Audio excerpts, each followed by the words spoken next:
Hi, this is All Strut No Fret One Shots. I'm Anna Camerali and I'm about to drink a shot and then give myself one shot at telling you the plot of an early modern play. Today the shot is this Polish honeyed herbed vodka, which I can't believe we still have some left. So I guess that means that this episode is dedicated to you, Zibby.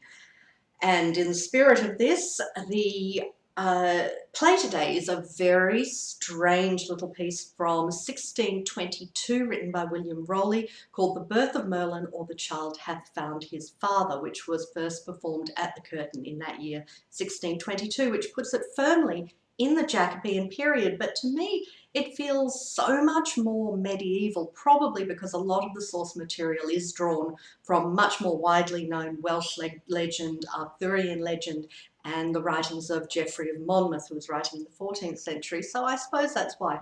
But you decide whether you feel this play is a Jacobean play with a truly medieval hangover, while I down this Polish herbal mix.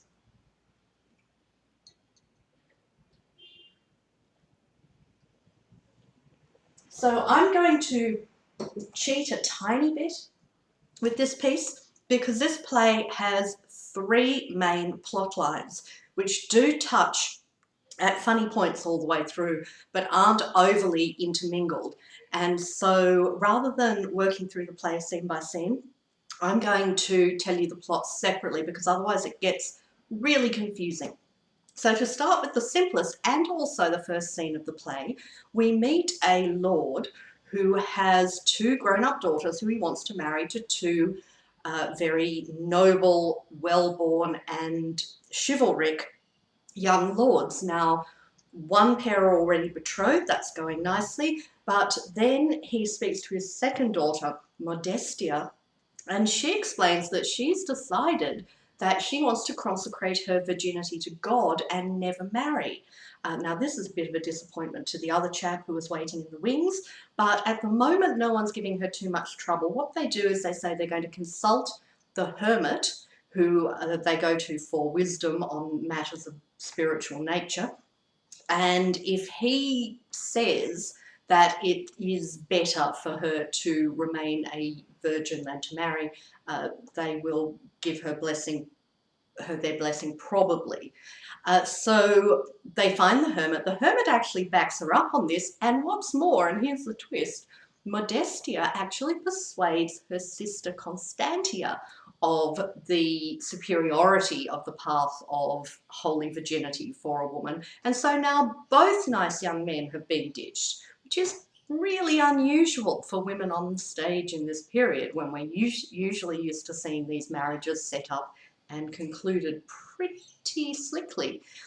At the end of the play, the two girls have withdrawn into monastic life, and their father bewails the fact that he has lost his progeny, his ability to have a continued line, and he bequeaths his estate directly to the two young men who would have married his daughters, saying he's much better off thinking of them as his sons.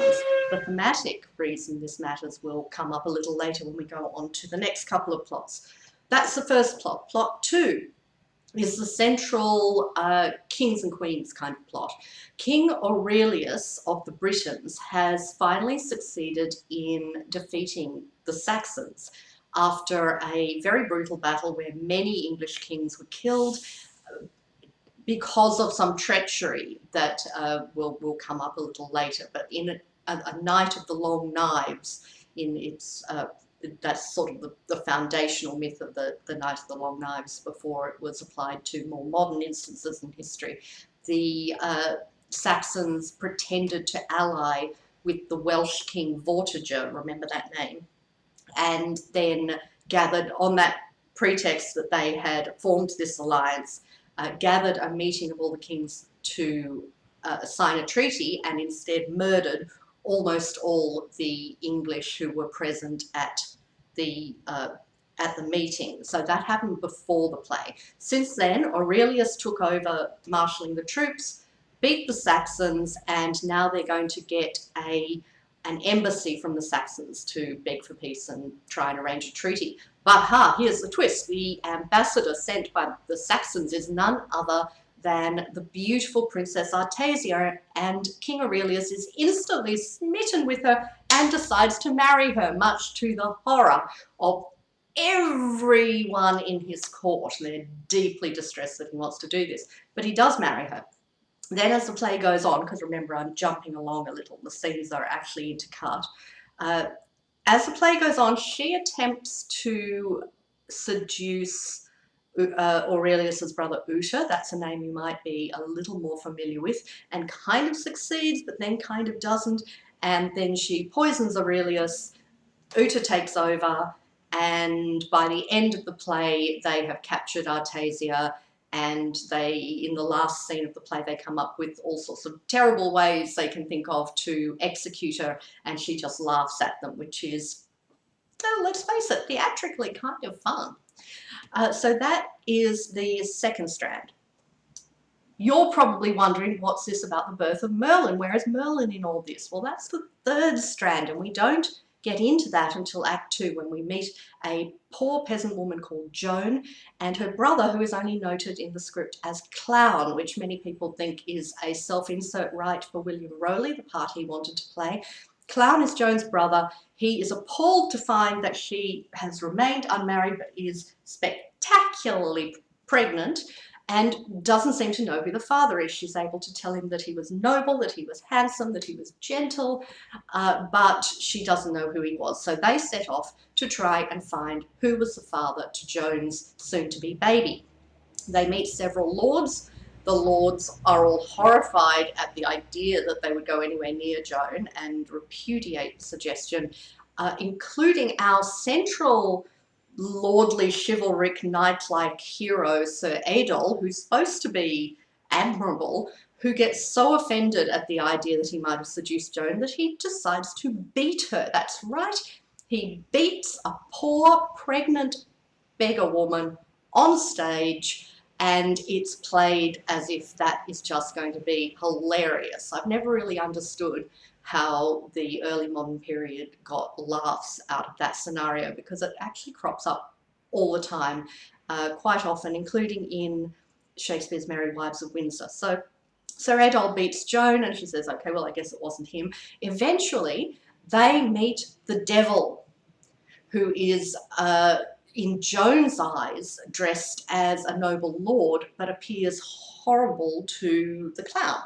And she says, yeah, that's the guy. And so they find out that Merlin is actually going to be fathered by the devil, which is actually secure historic mythology. It exists outside the play, this idea that that's how Merlin was born. But the devil, being an awful lot nicer than the lords, conjures the queen Lucina. Lucina is the queen of the moon. You might also know her as Hecate, and therefore is also the patron deity, if you like, of childbirth. So Lucina says she's going to help Joan with the childbirth.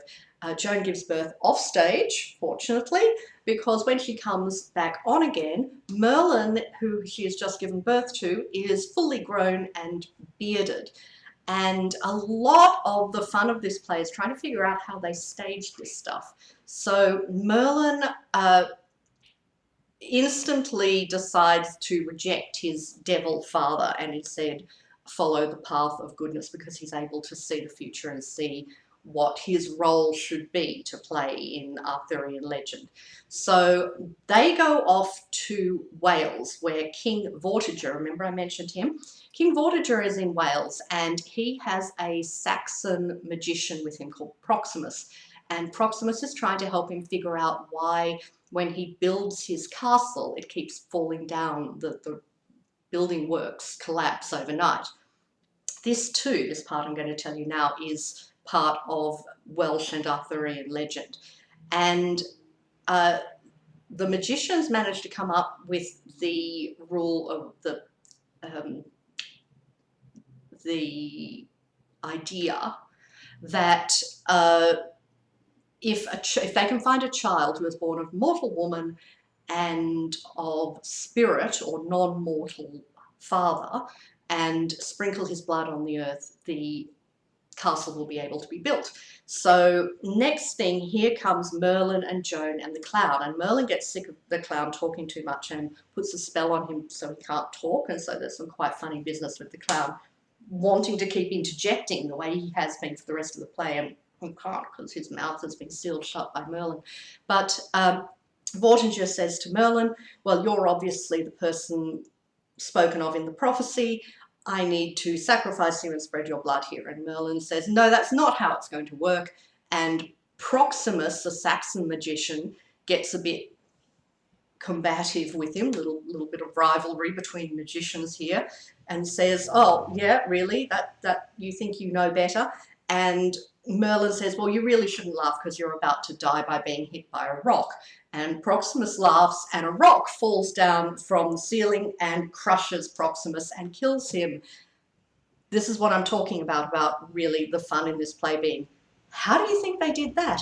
Even more so, the next thing that's going to happen, because Merlin explains to Vortiger that the reason his castle keeps falling down is there are a pair of dragons fighting in a hollow cave and lake underneath where he's building the castle. And so he conjures up the dragons. The red dragon and the white dragon fight on stage, and eventually the white dragon retreats and runs away, and the red dragon pursues and then falls asleep. And Merlin says, there, you just need to get rid of the dragons and you'll be able to build your castle. So he does that.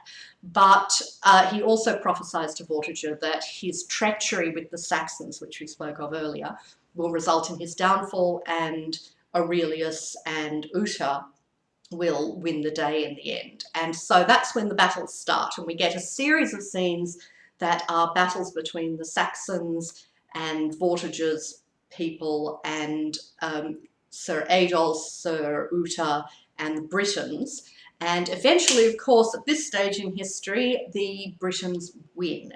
And then Merlin goes to join Uta, who is now being crowned king.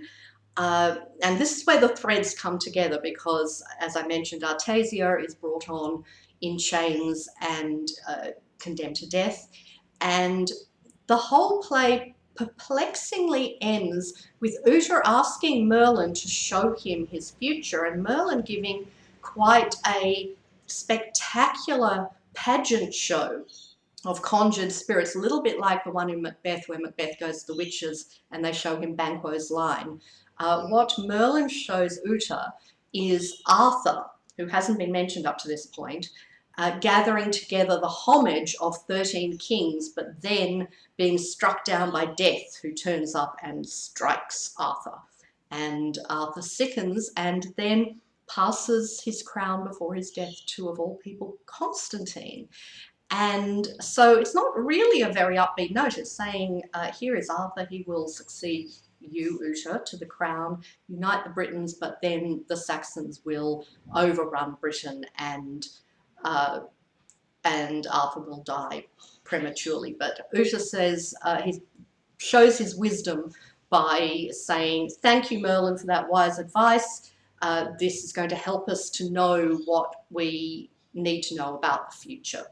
And that's the end of the play. So we have a fascinating intertwining of things that were made up for the play and things that were very commonly known and securely situated in the writings of Geoffrey of Monmouth and of broader legends about the foundation of Arthur and his court, and yet no actual real detail about Arthur. There's all this about conjuring Arthur, but there's no mention whatever of Igraine.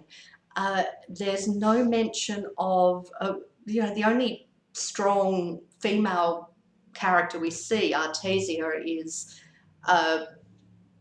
taken off to be killed, and Joan, the lowly peasant woman who gave birth to Merlin dispels the devil, who is again trying to chase her, and says, don't worry, mother, I'm going to take you to a nice secluded place where you can live away from everyone and contemplate your sins until you die, and then I'm going to build you a monument that people will remember forever and that will glorify you. And that monument is supposedly Stonehenge. But what you get thematically here with the story of the two girls rejecting their suitors and embracing the hermit life, with Joan being forcibly sent off to the hermit life and with Artasia being forcibly sent off to execution, and Uta bequeathing his land to a vision of a son when he hasn't even mentioned the son having a mother or him having a wife, the Lord bequeathing his estates to his two potential sons-in-law that he didn't even get so far as to marry his daughters to, and Merlin removing Joan. It's like it's almost sort of a fantasy of an England that could exist handed down from man to man without the messy intervention of women. And certainly the storyline does get messy whenever the girls show up on stage. So lovely play to think about in terms of mucking around with staging concepts and how you might do the things described on an early modern stage, or how we might do them today. So I hope you have fun with that one.